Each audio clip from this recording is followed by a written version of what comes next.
بسم اللہ الرحمن الرحیم۔ بہت سے لوگ بطور خاص نوجوان اکثر یہ سوال کرتے رہتے ہیں کہ سکون قلب کیسے حاصل ہو، دل کا سکون کیسے حاصل ہو۔ تو اس کے لیے سب سے پہلی اور بنیادی بات یہ ذہن میں رکھیں کہ سکون قلب کے لیے سب سے پہلی چیز ہے فرائض کو اہتمام سے ادا کرنا اور گناہ کبیرہ کبائر سے بچنا حتی الوسع۔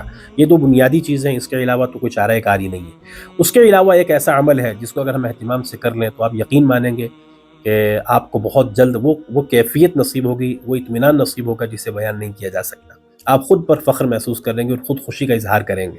وہ یہ ہے کہ 24 گھنٹے میں سے کسی ایک وقت میں متعین کر کے 15 سے 20 منٹ تو شاید ہر ایک کے پاس نکل ہی آتے ہیں۔ 24 گھنٹے میں کوئی وقت نہیں ہے 15 سے 20 منٹ کسی مسجد میں بیٹھ کر کے یا اپنے گھر کے کمرے میں 2 رکعت صلاۃ الحاجت پڑھیں، اور اس کے بعد جو ہے نا دل میں اللہ سے باتیں کریں، خوب اللہ سے اپنی باتیں اللہ کو سنائیں۔ اللہ سب جانتا ہے، لیکن اللہ ہم سے سننا چاہتا ہے۔ اپنی خوشیاں، اپنے دکھ، اپنے مصائب، تکالیف، جائز تمنائیں سب اللہ کے سامنے رکھ دیں اور بار بار رکھیں۔ روزانہ کی بنیاد پہ یہ عمل کر کے دیکھیں۔ اللہ سے کہیں پیارے اللہ میں آپ کو کھونا نہیں چاہتا، اللہ مرنے سے پہلے اپنے مقرب بندوں میں شامل کر لیجیے، اللہ میں رسوا نہیں ہونا چاہتا آخرت میں۔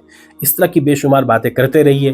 اس کے بعد آپ روزانہ اس کو کر کے دیکھیے، وہ کیفیت نصیب ہوگی جسے الفاظ میں بیان نہیں کیا جا سکتا۔